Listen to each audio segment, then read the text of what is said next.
All right, everybody, and welcome to the Texas College Football Show. This is the big one. This is the Red River Rivalry. We're going to have the Texas versus OU preview. And again, joining me this time we had him on last week. We didn't have anybody from the University of Florida. We got Cord Samuels, you know him from Inside Texas Football, the ghost of Texas football. He's at 40 Acre Vibe, I believe is your Twitter handle there. Cord, what's up, bud? Hey, not much, man. Happy to be here. Wish I had a little bigger smile when I think about this game, but regardless, it means a lot to me. Happy that it's almost here. Yeah, and joining me from the other side, for a big OU fan, I've known him for a long time now. It's is a good buddy of mine, Chuck Ramsey. Chuck, tell everybody who you're. Law Dog Sports is how I know him. Follow him at Law Dog Sports on Twitter. Tell me kind of your career, what you've done here. You're a retired police officer, but you found me before I was ever with any affiliated thing. Yeah, I was a police officer in Oklahoma City for 29 years. And even before I retired, I was doing radio part-time for a station in Seymour, Texas, KSEY. And it was classic country, but the owner let me kind of take over the AM. And we wanted to do some sports format. And we actually did get it going, 24-hour sports. But we hosted a show called The Weekend Big Show, my partner, Jeremy Schroeder, and I. And then we also had a third partner, Corey Hogue, who, man, he worked for Dave Campbell's Texas Football. And if you don't think that gives your sports talk show in Texas a lot of credibility, Corey did. And he's since left or been released from there, but he's got a lot of stuff going on with FCS coverage and non-FBS in Texas. But so you used to come on and give us, I mean, just the top shelf Rangers coverage that we needed, because KSEY was a Rangers affiliate. And I think it had traction when you came on in the Texas Rolling Plains, as they called it. But so anyway, when I retired from the police department, my wife and I moved to Western Oklahoma. I started working as sports director for Right Radio, KWEY in Weatherford, Oklahoma, and then also doing play-by-play. Cord, you really warmed the cockles of my heart that you realized about the 4-2 game that I called that went viral. So you may be a Texas follower and podcaster supporter, but you're okay in my book today. Love to hear that, man. And for what it's worth, we do try to cover. You know, John knows we cover a lot of Oklahoma content over on my personal channel, Total Coverage Sports. We've got OU representation all the time, and so. Yeah, man, you can't have Texas without OU. You can't have OU without Texas, in my opinion. It goes hand in hand. You're Absolutely. Exactly right. Yeah, I can't. And in fact, I knew that Chuck was an OU fan. He would bring it up because every once in a while I'd come on. And I do have on my Texas shirt today, but this one will not be worn Saturday because I wore it last Saturday. So it is going in the closet, and it will not come out for this Saturday's game. I'm going to be in a dub field out in Vernon, Texas, which you know where that is, Chuck. Yeah. You always kind of traipsed into our listening area when I was at KSEY and would promote us when you were out there. So we appreciated that. Okay, guys, this is big. It's Texas OU. It's a little different than we thought it would be. I think at the beginning of the year, I assumed both teams would come in the top 10. It's kind of the way I figured it was going to be. Texas has stumbled out of the block. Let's do the where and when and just kind of let people know what is coming down the pike. We've got Texas OU this Saturday. It's different. Usually it's an 11 o'clock game. It's coming on at 2:30 Central Time. It's on ABC. This line has gone back and forth. Texas originally opened as a 3.5-point favorite. I think that was kind of in the role of, which was surprised me in any case, but it kind of was in the role that I think people thought Mateer wasn't going to play. Now they're thinking that he might play. And I think with Mateer, OU finally, or the betting line has finally changed to OU is favored by 1.5. The total is 43.5. What do you guys think of this line? And I will tell you, the only sure bet I have that I would almost lay my house equity on would be that total goes under. Go ahead, Chuck. Okay. Yeah, I would totally agree with you, John. If you just look at the rankings nationally with the units or the statistics offensively versus defensively, you're talking about two of the top-notch defenses in the country going up against two offenses that have you say stumbled out of the gate. OU's undefeated, but nobody would look out there and say, oh, well, you know, they've really shined offensively. I think you're talking about two offensive lines that need to find their stride and gel. And, that could be something that it breaks down to on Saturday. But I was surprised to see that OU kind of took that favorite role. But Vegas alters that through the week for where the money's coming in. But I would say it. Corey Hogue, my old partner, says never bet the under, but I think this one would be pretty safe. I'm indecisive on all of it, to be honest. And for what it's worth, you can find Texas still favored in a couple of spots. It's all dependent upon where you look right now. I feel like there's some market manipulation going on with the Mateer stuff from Vegas. They're definitely leaning into, his questionable status at the moment. Me personally, I'm not even touching the under in this game. I think that with both teams in these defenses and the ability to take the football away, and these offensive lines who a little bit, Texas has struggled more, obviously, but I'm just saying you can see some short fields via turnovers. We've seen this game and the fireworks that can happen in this building. So as far as me, John, I'm going to tell you real quick, if I'm going to dabble in a game, this is not one on either side that I am taking. I've put enough at risk on Twitter when I promised to tattoo if Texas were to lose this game. So I got enough going on. And again, I'm not one of the guys that gets on Twitter and makes a bet and then doesn't follow through. I've got proof. Way too much proof, unfortunately, because there's been a couple of big ones that we've lost. So that being said, man, I personally, I wouldn't touch this game, but I'm not surprised to see it go back and forth. Again, with all the uncertainty around John Mateer. Okay, let's look at what both teams have done so far. Texas is 3-2. Last week they lost to Florida 29-21. We all know that. We've all talked about it. OU is 5-0. Last week they beat Kent State 44-0 with Michael Hawkins Jr. that took that game over and did okay. I mean, let's be honest, he's better than he was last year. But I think all OU fans, look, if Michael Hawkins Jr. plays, OU fans are a little more worried than they would be if John Mateer plays. But I certainly, we know where everyone sits right now, but what we have to get into first and foremost in any part of this is going to be quarterbacks. And let's look at the quarterbacks for each side and where they're at. Obviously, we know Arch Manning, the bust that New York Times has put out, and The Athletic, we know he's a bust. He's 81 for 135. He's got 1,151 yards, 11 TDs, 5 interceptions. We got Mateer, who's got some more yardage there, 95 of 141, 6 TDs, 3 interceptions. Of course, Michael Hawkins Jr. hasn't played much. 15 of 27, 167 yards, and 3 TDs, no interceptions. What's you guys feeling on this? Here's what I feel. I still have this gut that I think Mateer will play because I think you would have to almost tie him down not to.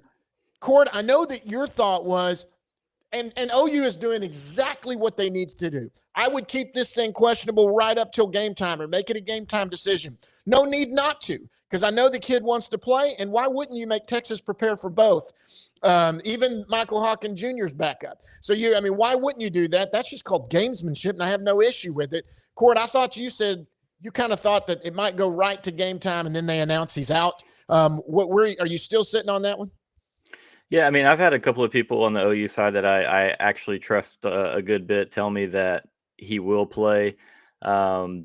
Me personally, like there's so much cat and mouse surrounding this whole situation. There's so much back and forth, and then I really am paying attention to every single word that Venable says, trying to read the tea leaves a little bit, and I don't think I'm taking away what most people are taking. I expect, and again, I want John Mateer to be healthy. I think he's a phenomenal athlete, a great person, great player. Obviously, I want to see him on the football field. But as far as this game, I think you'll see him warm up. I think that they're not going to announce. They're going to run Michael Hawkins out there. That is just my personal opinion. Could very, very well be wrong. I know there's a lot of push right now, especially after being listed as questionable last night. A lot of people some people are expecting that he may be upgraded to probable onto Nice report, which if he's listed as probable tonight, then y'all just scratch everything I said over the last 90 seconds. We'll move on. What do you think, Chuck? Yeah, I mean, to me, I as an OU fan, this is a big game, and you want to win OU Texas. It's, there's so much riding on it. If he's not 100%, but he could be next week or the subsequent week, do you want to take a chance of him having a setback? Are you that prepared to go into the deep part of the SEC schedule with Michael Hawkins. Maybe they are, maybe they aren't. I will freely admit the Cord's going to be way better informed on what the insiders are saying than I do, because I generally try to tune those guys out. But really, like he said, if you listen to what Venables says and then look at the injury report, you could be seeing, something that they try to pull over. To me, I think, and this kind of beckons itself to also the criticism of Arch Manning. It doesn't matter who you put back there under center, even though John Mateer can run the ball and is pretty shifty. With these two defenses, if you don't establish the run, you could throw Baker Mayfield back there. You could throw Colt McCoy back there, and they're not going to have a lot of success. Totally agree. That's well said. I mean, quarterback play is going to be important in this game, but I mean, again, the offensive lines continue to struggle, Texas in particular. I mean, we just had honestly one of the worst offensive line performances in school history. Like you can't put makeup on that pig anyway and dress it up. Like it was really, really bad. But at the same time, we saw some really good things out of Arch Manning, maybe a toughness factor that Texas fans really might have, coaches even wanted to see, and he needed to show and feel himself. And so again, when you have a defense like Oklahoma's got in their back pocket, whether it's Hawkins or Mateer, the game plan doesn't change on that side of the ball. They're going to go try to make life absolutely hell for Arch Manning, Steve Sarkisian for 3.5, 4 hours there at the State Fair, man. And if they're able to do so, they might could have one of us three out there at quarterback and still be in the football game. If defense is gonna maybe, again, at the same time, John Mateer, if he is in the game, John Mateer is going to take some shots down the football field. Arch Manning is going to take some shots down the football field. I'm curious to see if Michael Hawkins, if it is him, if he does take those same shots, because I think sustaining drives against this Texas defense with this particular version of Oklahoma offense is going to be pretty difficult to do. I mean, it's going to be difficult on both sides, but curious to see if Arbuckle has Hawkins taking shots down the field, pushing the envelope a little early in the game, maybe to gain him some confidence. But also, Florida caught us they caught us a couple of times as well. Well, I will agree with you a lot on that. Unfortunately, there's no Dallas. What's his name? Wilson. Dallas Wilson. Yeah. He's not stepping out in crimson and cream, but they do have a good receiver in Satania, and then they really like the tight end play with Jaron Canick. But I would say this, and guys, this harkens back to the 2004 season, the 2005 Orange Bowl.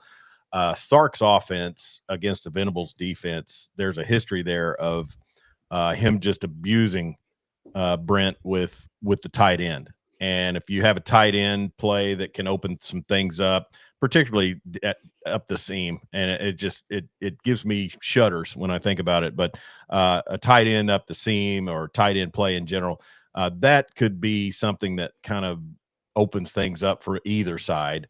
I know everybody's really happy with Canick. I don't know that he's got the chemistry with Hawkins that he has with Mateer, but it depends on what they've worked on throughout the week. But I like the fact that OU's run defense is really doing pretty well. They've got a great front seven. Texas's deep problems in the run game have probably been exploited more so than OU's. But I would say one of the biggest questions I have, even above quarterback, is running back and Cal transfer Jaden Ott. I mean, when and where are we going to see him come out and do the things that we heard that he could do and kind of live up to the NIL money that we know he got paid? That's a great question. I tell you right now, the running game, I mean, look, I've said this all along, and I said it earlier this week, and Cord knows I said at the beginning of the year that I didn't need Arch Manning to win a Heisman Trophy. I needed Arch Manning to be a serviceable quarterback. But let me tell you right now, it doesn't matter who you have. If Arch Manning is your leading rusher, you have a problem, period. I'm sorry. I mean, Texas has a stable of running backs that are supposed to be, and I'm sorry, I don't think the running backs are bad running backs. But when you are being, look, why would you not, as a defensive coach, put everyone in the box and go, we're going to stop everything and make Arch Manning beat us with his arm? That's what you would do. That's the only thing you can do in this, because the running backs, if they could break off any sort of running game, that opens up the whole thing. Well, let's go to the offense, because I want to get into something, players to watch on offense. We do this every week. We'll start with you, Chuck. who are some of the players on offense that we know besides Hawkins and besides Mateer, who we all know about? Who should we be watching for on that Oklahoma offense to the names we may not know? Now, I know is the wide receiver that ran into the wall there, is he going to play this week? I think last I saw, he's listed as questionable or probable. Yes, sir. Questionable, yes, sir. Yeah. So, I mean, obviously, I think we even saw it last week. The Arkansas transfer, Isaiah Satania, who's from Austin, Texas. So we know how Austin, Texas products perform in this game for Crimson and Cream. But he's a guy who's, and I tell you, and a lot of my Arkansas faithful fans and friends, they really told us warning about his hands. Just not the most stable catcher of the football, but man, that guy seems to be able to get open. I know last week it was Kent State and they were pretty vanilla, but Satania and then also Jaron Kanik on offense. That guy's proven he switched over from linebacker 3 years in the defensive side, and now he's come in. And our best way that we've described him on my program is just kind of a Swiss Army knife. He's throwing blocks that really help set up some of the jet sweeps and things like that. And then he's got great hands seemingly. So he's one that could come in and have an impact. What about you on offense, Court? You know, this is going to be a game where there's going to be have to be a couple of Texas wide receivers step up. And again, Arch Manning is a guy that's going to have to play well because he might have to be the Superman that we didn't want him to be behind this offensive line. Yeah, exactly.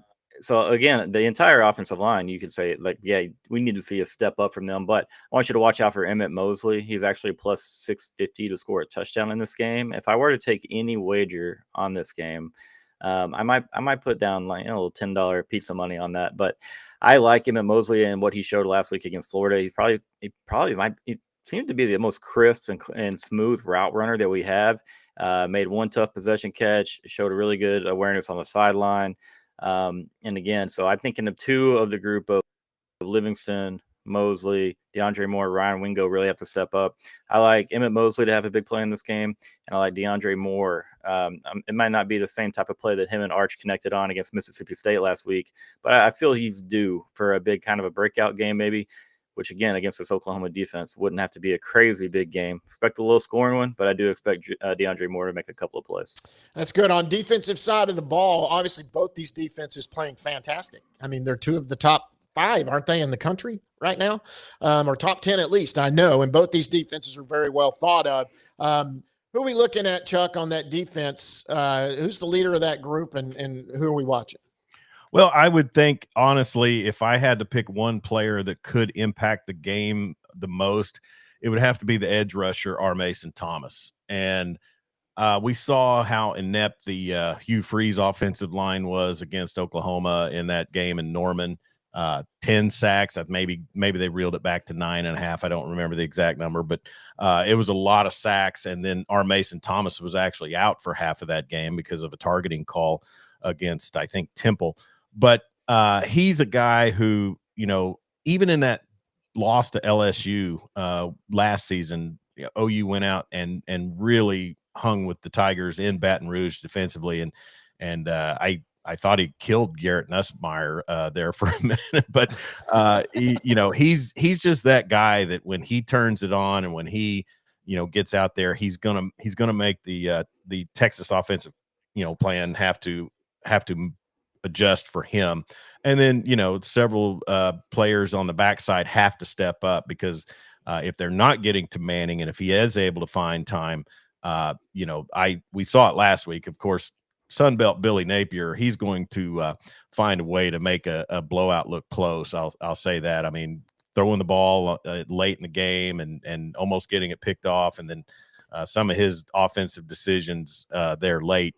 I thought a one-score game was being pretty generous the way the game had gone, but then still, you overcome a coach's ineptitude sometimes. But I would say on the backside, it could be where Texas finds a way to exploit some things and get their offense rolling. What about you, Cord? Yeah, I mean, I think Chuck's right on that. It was definitely a game that Florida could have won by a lot more than one score there. But Talking about players to watch on the defensive side, you saw Malik Muhammad listed as probable last night on the report. That's very good news. Still need to have a couple of good days leading up to that game. Make sure that he's on the football field.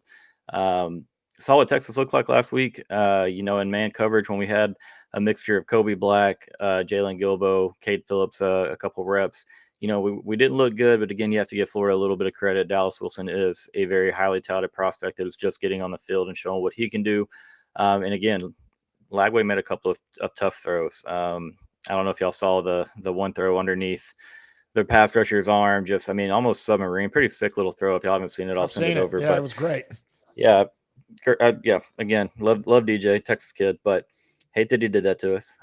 Looking at Malik Muhammad, you want to see how he looks out there, want him to be healthy. And then, hey, man, is it going to be this week that Colin Simmons kind of really wakes up from a stat line, perspective?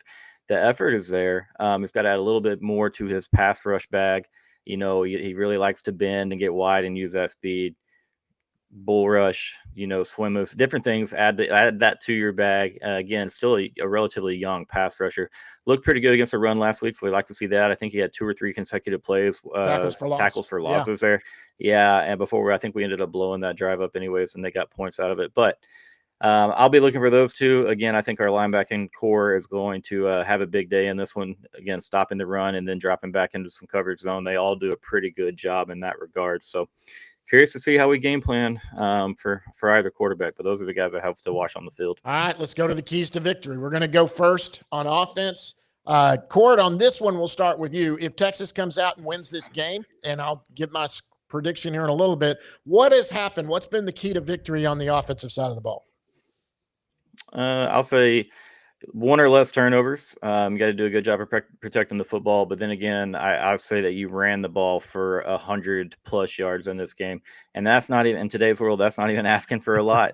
But just give Arch Manning a little bit of time, a little bit of reprieve from having R. Mason Thomas and a slew of other really talented Sooner pass rushers, breathing down his neck, because they are going to get to him.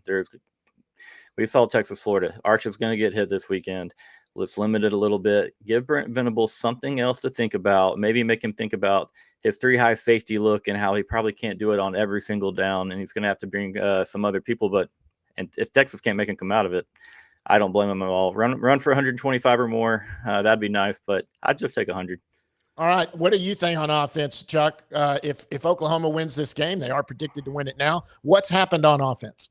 Well, I think, to me, and I can't roll out the stats that Cord does, but to me, this game as of lately, as a trend, has been about who gets some success early, and then who knows what can happen on special teams play, things like that. If you go back to the 2023 game, OU got out to a pretty good start. They seem to always get out to a pretty good start defensively. And I'm just talking about these two coaches kind of going against each other, because what was it, the 2021 game where Caleb Williams led the comeback? Yeah. So since 2022, Brent's defenses go out and play strong early. It's just the games that have been terrible for OU have been when the offense just is totally inept. So I would say, find ways to have success early so that your defense isn't out there just trying to carry the entire load. Yeah. And I don't know, would they be happy with a 17-14 final? I think so, because that means that the defense would have dominated, dictated a lot on our end. But going forward, I just think, we know so little about what they're really going to do offensively. But they've got to find success early. And if OU is in the situation where they're able to force a turnover early, something like that, you've got to capitalize on that, because that's really the only way they won that game in 2023, in my view. All right. Well, we'll start with you, Chuck, on the defense. If OU wins this game, what have they done on the defense? You've got to contain Arch Manning. And regardless of the heat he's taken, regardless of the criticism, I mean, he's shown that he can get the ball downfield. That post route on the touchdown against Florida, that was a tremendous throw. I mean, it's easy for me to criticize the kid because, the whole Nepo thing, or born on third base, whatever you want to say. And then, but you've got to contain him because he does have some wheels. as has been displayed on the constant clip of him, juking a UTSA defender. but I mean, you have to contain him. You have to pressure him. You have to make him really uncomfortable. I don't think OU will have too much. I hope, but I wouldn't say going in that they'll have too much issue stopping the run or containing the run. But when he breaks loose into a pocket and those receivers are downfield, he can find them, and they obviously have some great talent at receiver. So defensively, you've got to ease the load on that back end, which I don't think has been as good as the OU defense has been. I don't know that big back end can take a whole lot of credit for that. But you get some players back there and maybe make a play, but you've got to contain Manning, and that to me that's what we saw. Like Cord said, late. And at times during that Florida game, even in a loss, he could get you back down there. All right, Cord, defensively, Texas wins this game. Tell me what they've done. They've handled Ben Arbuckle's tempo really, really well. Chuck referenced the 2023 win, and this is not a knock on Brent Venables whatsoever, but I give Jeff Lebby so much credit in that football game for the way that he schemed it up, game planned, using the tempo against the Texas defensive line that was not particularly deep back then. It was Tavondre Sweat and Byron Murphy, but it was only kind of just Tavondre Sweat and Byron Murphy, and that tempo was an issue, especially with Dylan Gabriel's legs being +1 on the ground there. They did a really good job of running the ball. So this year, stop the run. They think that they will have stopped the run. They'll have handled the tempo well, and most likely turned Oklahoma over a couple times. Even if it's John Mateer, I think that he's still going to take some tight throws and into some aggressive throws into tight windows. And not to mean that he won't be successful, but I just think you're going to have that opportunity. You saw that a couple times early in the season. Again, Arch is probably going to do the same on our side. But if we were to win this game, I think we turn Oklahoma over a couple times. We'll particularly do a really good job against that tempo. That's one thing that does give me some worry in this game. Okay, I'm about to give my prediction. Y'all can give yours afterwards. But before we do it, we're going to come back to here. And let me just tell you, I've been all over the place on this one. This could be – literally, I'm not kidding. This could be a blowout win for either team. I could see where either team just gets on a run. And I'm not saying that the defenses fail. I think in the case of a Texas blowout, Arch just finds some kind of footing, and you keep the OU's offense off the field and their defense on for so long. Eventually, I don't care how good your defense is. If you're playing most of the game, you can get exposed. That happens to anybody. On the other side, I can see OU blowing out Texas. Do what Florida did to them last year. John Mateer's there, or anybody, they could blow them out that way. I think it's going to be more of a close game, in my opinion. That's where I'm at. I do think it's going to be a close game. I don't think it's going to be a blowout. And for the first time, now anyone can tell you, I had a bold prediction at the beginning of the year where I thought Texas would go. I thought they would go undefeated. I thought if they beat Ohio State, they would roll into. Now, I was not expecting the offensive line to be what they've been. That is one of the poorest performances I've seen in an offensive line. Can you fix that in a week? That's tough. I don't know how. I mean, everyone's watching that game film and going, okay, here's where gaps are we can get in. Here's where they exposed them. I know Sark can dial it up and try to do different things. I have this prediction right here. I have OU winning this a low-scoring 17-10. I just think they smother them like Florida did last year. I want to be so wrong that I can taste it. You know what I mean? I just want to be horribly wrong. But that's where I fall on this. Where do you guys fall? Go ahead, Cord. Well, man, that score kind of hurts my heart a little bit because it takes me back to the early 2000s and just watching Oklahoma and Bob Stoops and Brent Venables just suffocate our offenses, with Chris Sims and Chance Mock, Vince Young, 12-0 in 2004. We haven't forgotten. I'm not going to sit here and tell you that I guarantee a Texas win or anything like that. I don't ever do anything. I won't even go with more than 51-49. I'm going to take Texas 20-17. And again, I've made a guarantee to get the score tattooed on my body if Oklahoma does win this game. Gotta love Twitter. I don't know what I was thinking Monday morning. I was trying to get the morale up. It was pretty low. The vibes were down, understandably, after last Saturday. But give me Texas 2017 and a classic, a Red River shootout classic. Okay, let me say this before you go, Chuck. If my score is exactly right, and you have to tattoo 17-10 on your arm, you take a picture of it, then you go back and you turn it into Bevo. That's all you got to do. It's pretty simple to do it. I can see where you can do it there. There's always that plan was always part of it. Whatever the score is, if it happens, it will get manipulated into something else after 1 year. There you go. Chuck, what do you say? Well, and since Cord, brought back the ghosts of 12-0 in 2004, which, I think OU felt like they were on top of the world until they faced that jacked up USC team that we've now found out was high on substances the entire season. But no, Brent Venables, he's brought great defenses into this rivalry before. He didn't seem to be able to figure out the Colt McCoy situation other than one season. He's gone out with defenses this season in this series and competed offensively. They've just been let down. And I think, my partner, Jeremy Schroeder, and I talk about this all the time. Last year it was coaching. I mean, regardless of who won or lost, the offensive ineptitude was completely on the coaching. Seth Luttrell and then Joe John Finley were just in over their skis. But Arbuckle comes in and he's, swashbuckle Arbuckle.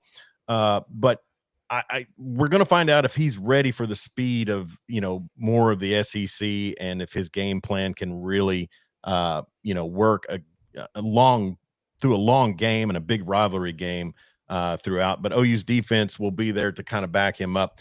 I'm just going to say this. If Vegas can say pick 'em, why can't I? 24-21. And I couldn't tell you who's got the 24. Okay, that's the diplomatic way right there. But guys, listen, this has been fun. This is for those that have watched. It's just been a couple of you. We're going to get this out for everybody else. I can't appreciate enough you guys coming out. Hopefully, there's some big games coming up. Now, unfortunately for you, Chuck, I don't cover OU sports. I'm covering Texas, so this may be your only shot with me. Les, you don't play at A&M this year, so I don't know. I may not get you. Maybe next year before we do this again. Well, what about an SEC championship game? There we go. There we go. Maybe we're seeing something like that. That would be fun. Cord, you're heading to town, aren't you? I'll be up there soon, my friend. Cannot wait. Also, for clarification, this is not Rice University support. This is Rice High School where I coached. I just want if any Texas fans sees this and they're like, this guy is bailing ship. He's jumping off. He's a rat. Is that Leander? Is that Leander Rice? No, sir. It's just Rice High School, just 20 miles south of Ennis on I-45.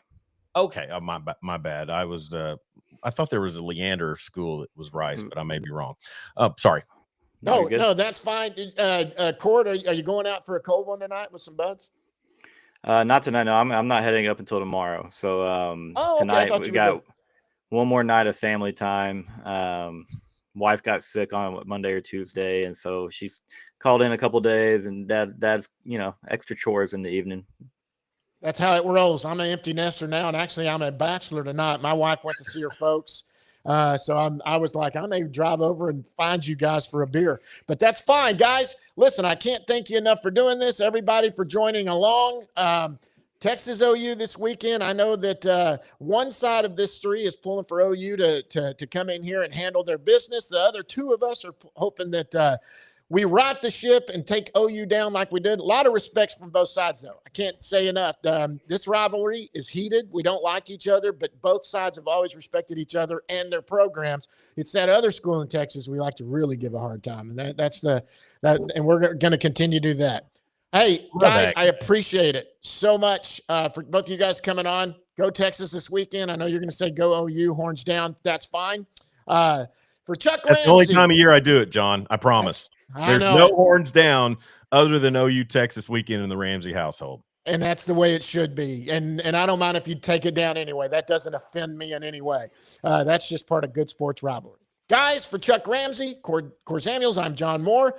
Until next week and we get this